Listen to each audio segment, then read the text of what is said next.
C8 Pate, back at you with another video. And in today's video, I am going over 20 questions that people either sent me via email or have asked me recently, or sent it on in the comment section of the YouTube channel in some of the videos. Before we get started, hit that subscribe button and become a part of this wonderful three-wheel community, also car community. Let's get into the video. So these are just random questions that people asked me. If you have more questions or you got something you want to ask me, send the question to c8pate@gmail.com, c8pate@gmail.com, and I will get your question in on the next one. So first up, the first question they asked me was, what was the first motorcycle that you purchased? The first motorcycle that I purchased was basically the Ryker. So I've been on a motorcycle before. It was not my bike. Kind of didn't like the way it shifted and moved and so on and so forth. But the Can-Am Ryker was my first bike. I purchased it in 2019, early 2019. And I got it. I think I was the third or first person in Illinois to actually purchase one of these bikes.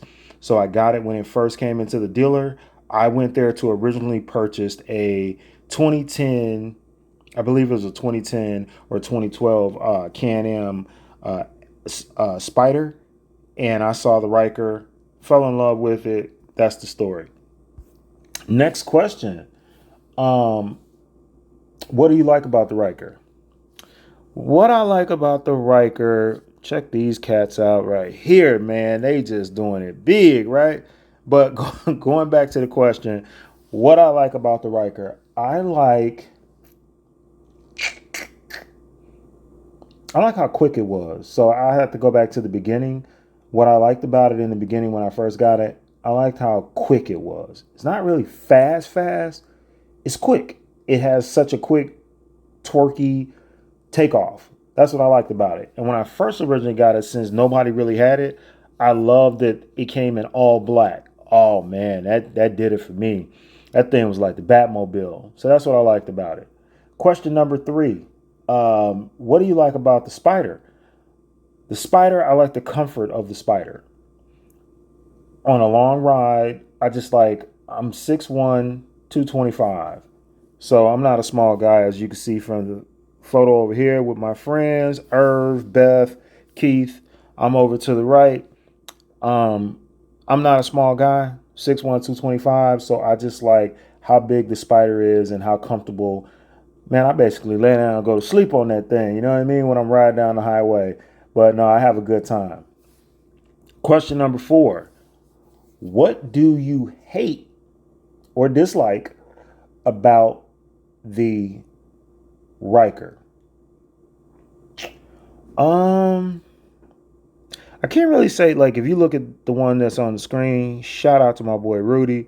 If you look at the one that's on the screen, I can't say it's something that I dislike or whatever, or hate. You can't put a lot of accessories on this thing, or you shouldn't. So I'm not even going to blame that on the bike or say I hate that about the bike. I don't really hate a lot about the Ryker. Maybe because it runs out of gas with the way that I ride it after like 100 miles. I wish the range was a little bit more with the gas mileage, or the tank was a little bit bigger. So I guess that's something I could say. Question 5. What do I dislike about the Spyder? Since I got an F3, I do think that, some of the bikes before the Spyder, you got some sexier Spyders out there compared to the F3. The F3 is it's manly. It is definitely manly overall. Before I bought it, I would have said the shifting. Now I love the shifting. Before I purchased it, I did not like the semi-manual. Now I love it, especially with the exhaust. So I'm all about the shifting. So with the Spyder, what do I hate about it? Let me think. I can't really think of too much that I hate about the Spyder. I feel like the whole time that I had a Riker and was building a Riker up, I felt like I was building a Spyder the whole time. So I can't really say that there's something that I hate. Get in the comment section and let me know if there's something that you hate about your Spyder, or hate about the Spyder. You got a Riker and you just hate something about the Spyder. Get in the comment section and help me out. What do you hate about the Spyder? Besides, some of you guys are going to run over there and say, oh, I just hate that it's not automatic, that you have to manually shift it. That's I enjoy it. So that's not one of my issues. Let's move on to question 6. If someone was on the fence, that's funny. Riker tattoo. Man, I would not get a Riker tattooed on me. But unless Can-Am gonna give me a bag, you know what I'm saying? If I'm gonna get lifetime Spyders every time, Rikers and Spyders every time a new one comes out, I get the new one every 4 years or something. Okay, I'll get a Riker, a Spyder, a raccoon, whatever tattooed on me. But back to question number 6. If someone was on the fence about buying a Riker or a Spyder, they're trying to decide which one they wanted to buy, what would you tell them? I would tell them, what are they looking for? If they're just looking for a quick ride around town, around the city, and just get a little bit of attention or whatever, and they want to customize the hell out of it, go for a Riker. If they're going to be going on long trips and they want to be comfortable on the bike, I'm going to tell them go for a Spyder. But I'm also going to tell them, hey, a Riker is automatic. A Spyder, you have to go through the manual gears, to upshift it, but you don't have to downshift it. So that's what I basically tell them. So, yep, that's my opinion. I would tell them about the gas mileage and the range and go from there. Number 7. Again, we have 20 questions. We're on number 7. Will you ever buy a Slingshot or Vanderhall? I did like the Slingshot until I, tested the Slingshot out this past summer for about a week. And I didn't really like it. I'm not hating on it or anything like that. I just don't think it's my cup of tea. I do, I didn't buy one initially because I had 2 convertible vehicles or whatever, right? So I had the C8 Corvette at the time, then and then I had the convertible Mustang. So I already had kind of like drop tops, and I loved them, or still love them, but I didn't need a Slingshot or a Vanderhall. If somebody put my foot to the fire and said you have to buy one of them, the Slingshot or the Vanderhall, I would buy a top of the line Vanderhall just because.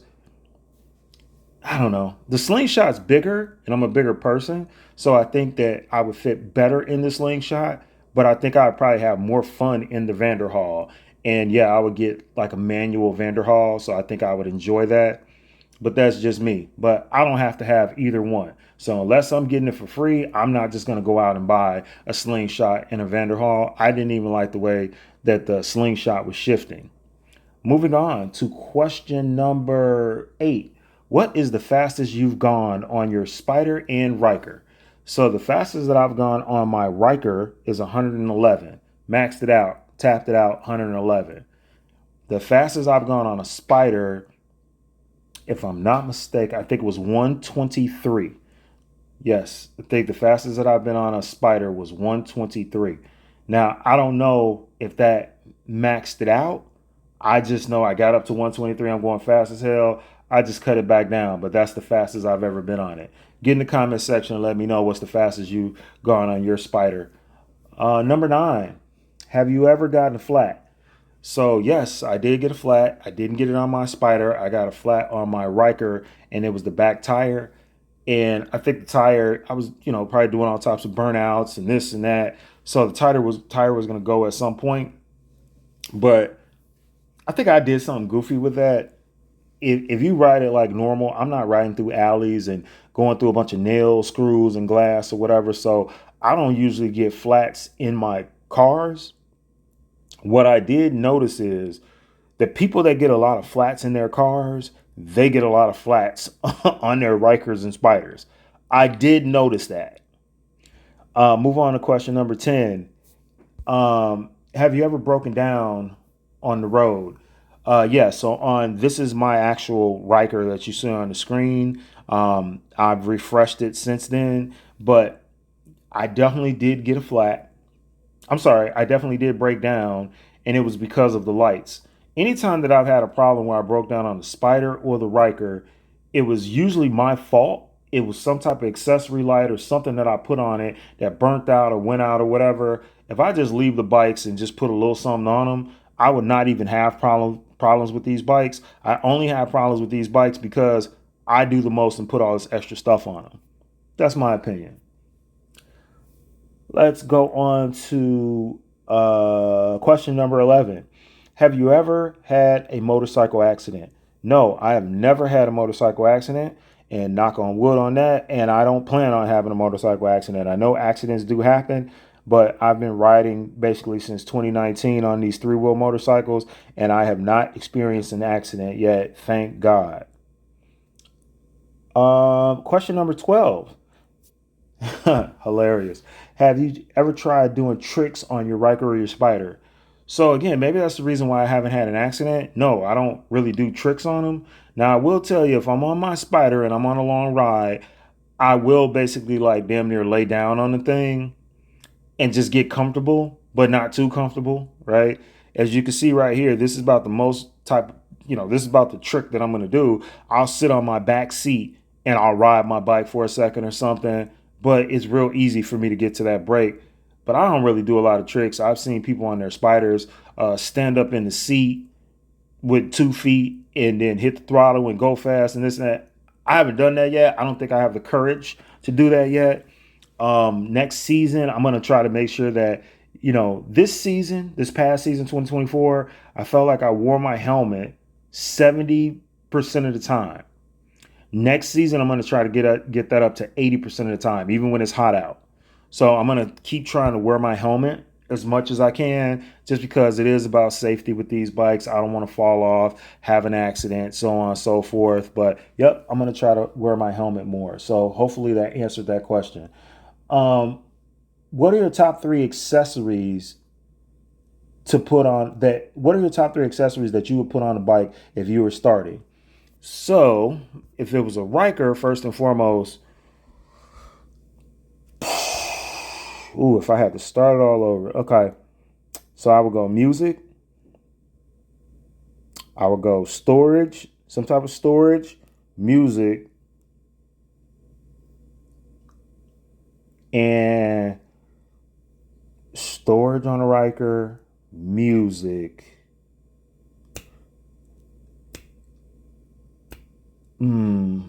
That's a tough one because there's so many. Comfort seat. So on a Ryker, I'm going comfort seat, music, and storage. So I'm either going to get a side bag. I want my ass to be taken care of because I remember when I first got my Ryker, I had the stock seat, and that thing used to hurt by the end of the night.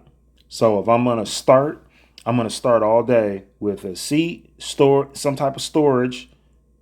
And so I'm big on storage. And let me get a little bit of music. If I had to do a fourth thing, I'm going to always say a windshield. But I think I would more so get a windshield on a Spyder. On a Ryker, I don't really need the windshield, but on a Spyder, I'm definitely going music, windshield,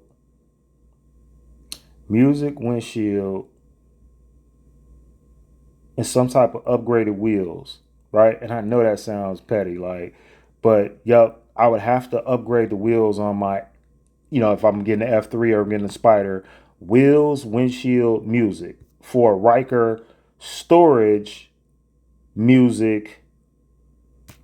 What was the last darn thing we said? Oh man, but I said the seat, but man, I forgot about the floorboards. Yep, I'll stick with it. So that's what I would upgrade first for a Spyder and a Ryker. What's the next question? Question number 14. We're almost done, folks. What are your favorite cities to ride your bike in? Houston, all day. And Atlanta. Atlanta roads were smooth as heck. I enjoyed Atlanta. There's a lot of places to go and ride and this and that. Houston, the roads I thought they were going to be better, but they were a little bumpy. Thank God I got those Elka shocks. But yeah, those are the two cities that I rock with most. I mean, there's nothing like Chicago in the summertime. You come to Chicago and you ride your bike downtown, it is a hell of an experience. But I love Houston. Obviously, Chicago #1. I'm gonna put Houston #2. No, I'm gonna put Atlanta #2, and I'm gonna put Houston 3, just because the roads were a lot smoother in Atlanta than they were Houston. Number 15, which is a weird question. What three-wheel cruise supports you the most? I would definitely have to say Florida 305.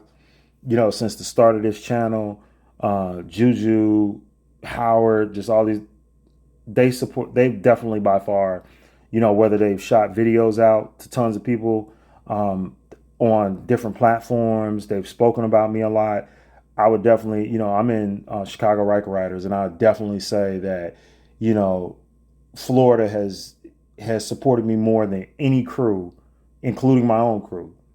So I got to shout them out. I got to be transparent and be honest. Next up, I'd say, man, I get love from Philly. I get love from a lot of people, man. I got a couple of haters out there too, but Florida, Texas, shout out to Texas. Texas messes with me the long way. For real, for real. Shout out to Texas. So Florida and Texas, there's a lot of little states in between this and that, but if I had to shout, hey, Florida and Texas, they mess with me the long way. And then I'd have to, probably say Chicago, because there's other people in Chicago that are not in my crew that support the hell out of me, and I appreciate everybody that supports me. And you need that support. You need people to push you forward and talk about you and share your videos and share your pictures. Hey, you guys are fans, right? So you guys know, you guys are on all these different social media platforms and Facebook. Who do you always see showing CA Pay content in the past? 305, Florida, Texas. Do you ever see Chicago shouting me out, saying my name, sharing my videos, sharing my pictures? No, not on any other platform. I don't get love like that. So, number 16, which companies do you represent? So, all day, every day, first and foremost, let me give it up to Showchrome. Y'all already know. Second up, Canam. Canam obviously should be first, but it's just Showchrome. They do it different for me, man. They support me in ways you guys never know. As much love as I show them, they show that love right back. Canam, man, they have done so much for me. Most of the stuff that you guys see, a lot of the accessories and different things that have been put on different things or whatever. Hey, without the support of some of these other companies, I wouldn't have a lot of this stuff. I can't tell you that I would have went out and purchased a lot of these items myself for the bike or sponsored different things. I wouldn't have done it. Next up, Lamarche's Garage. Hey, I mess with them the long way. They good to go. My people from DTE that make the pedal box, got to mess with them. They sponsor me. So I got quite a few sponsors out there. Slingmod does not sponsor me, and they are a strange company. So I feel like I have directed so many of you guys to their website, and you guys have ordered so much from them. I've ordered so much from them, thousands and thousands of dollars, but I can't sit there and say that they show the love all the way back. Not saying I want a free handout or something like that, but they should definitely do more than they do, with all of it. Because anytime any of you guys ask, hey, where'd you get this from? Where'd you get that from? I have said Slingmod so many times. So many of you guys, I've driven so much traffic to their website, and other YouTubers, I'm not the only one that complains about this. Everyone complains about, hey, Slingmod could give us a better discount or do a little bit more for us, but it doesn't matter. I got other people that help out and definitely sponsor the channel and help me out with things. Number 17. Oh, this is a good one. Should I wrap or paint my Ryker? Whew. I don't even know how to answer that one, but I'll say, man, I don't know. So I originally started with wraps, as you can see, right? So everything was a wrap for me. Why I like wraps is because you can, if you sell the bike or whatever, what have you, you could always take the wrap off and sell it. Because a lot of times when people buy these bikes, so many of you guys think this, you think that when you put your bike together, you bought a $10,000 bike, $11,000 bike, you put $4,000, $6,000, $8,000 worth of accessories on it. You think that you're going to be able to sell your bike for $15,000? No, you're not. That bike is still all day. Nobody care about them accessories. That bike all day is still going to sell for about $10,000. So with that being said, I'm going paint now. I like paint now, right? So most of the things that I'm going to do, I'm going to try paint out. I never did that before. Everything has been wraps. I want to do something different and just see. I want to see how that paint hit. Get in the comment section. Let me know. Do you like paint or do you like wraps more? I like both. So I guess that's what answers the question. If you're asking me, what should you do? I would say whatever you like the most. Just understand if you paint it and you plan on, let's say if you got a Ryker, right? This is a best situation to set up for, right? Let's say if you have a Ryker and you're starting to max out on the speed and you love it, but you're going to upgrade to a Spyder within the next 2 years. Why paint the bike? You're going to have to sell this bike. You're not going to keep them both usually, right? Unless you're somebody like me who, I like to collect things or I can afford to keep 2 or 3 bikes or whatever it is. If you paint it, the next person might not like the color that you painted. They might not like your paint job. But if you wrap it, you could just take the wrap off. So totally up to you guys. Let's move on. We're getting close to the end here. Number 18. Question 18 is, what city does the best sound systems? What city got it on the sounds? Why'd you have to throw that one in there?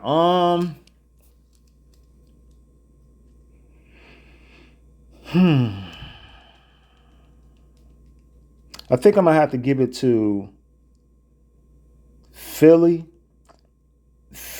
I've heard some of them bikes, and them bikes sound amazing. So man, some people going to say Florida. Some people going to say Texas.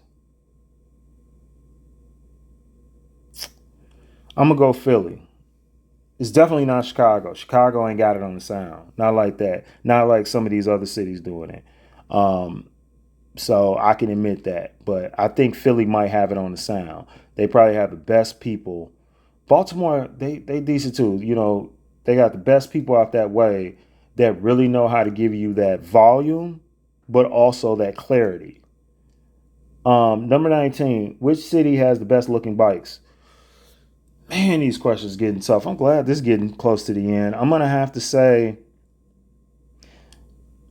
I feel like every year was changing. I feel like, cats up in Philly and Baltimore up that way, they were doing it big for a minute, but I think Florida upcoming might be a problem. I got to see what this season looks like, but I think Florida is trying to come with it. Get in the comment section. Let me know which city you think has the best looking bikes. That's a tough one, man. That's hard to say. Final question. What do you expect to see new in 2025? I feel like we've done everything that you could possibly do. I feel like everything that was going to be done has been done, basically, unless, you're going to put, these bikes going to be jumping down the streets with hydraulics or something, or unless these bikes are going to be flying, unless, we're going to be able to willily. I don't know. We've done wraps. We've done paint. We've done speakers. We've done this. We've done that. We got people putting video games on the back of Spyders, right? I feel like we've done everything that could be done new. The only thing that could be done new, Can-Am needs to redesign and come out with that new Riker, and it needs to hit. It needs to be a hit. That's what needs to happen new. Get in the comment section and let me know if you agree. I do feel like on that Can-Am Canyon, the one that we're all cracking jokes and saying it looks like a riding lawnmower, I feel like the minute that hits the street, it's going to pick up. I feel like, how you hear a song and you're not sure if you like the song originally, you're like, I don't know if I like that song. And then all of a sudden it grows on you after a week because you keep hearing it on, the radio over and over again. I feel like that's what this Can-Am Canyon is going to do to us. I feel like once people see it on the street, then people are going to want it like, okay, yeah, it does look good or whatever. So that's just my thought process on it. My Riker is being redone. We'll probably see it around February, March, sometime or whatever. It is being redone. I'm not gonna do a bunch of stuff to my Spyder because that's gonna be like my riding bike. And then my Riker, I really wasn't riding it a ton anyway, so there's nothing wrong with like turning that into, a show bike. But I feel like that's what's new. I feel like that's what's coming. People are gonna try to customize a little bit more. I think we'll see more paint, but everything that can be done has already been done. I mean, I don't know what else, somebody could possibly do unless you're going to take your rear seat and turn it into a toilet. You know what I'm saying? So you could don't even have to get off the bike, just scooch back, take a dump. And then, I don't know. I don't know what else you could possibly do to upgrade these things. Get in the comment section and let me know if you can think of anything. But that has been the 20 questions that you guys have thrown out to me. I've tried to answer these questions in detail. I appreciate you guys for staying aboard and listening to these. Please hit that subscribe button. Until next time, my friends, C8 Pate out.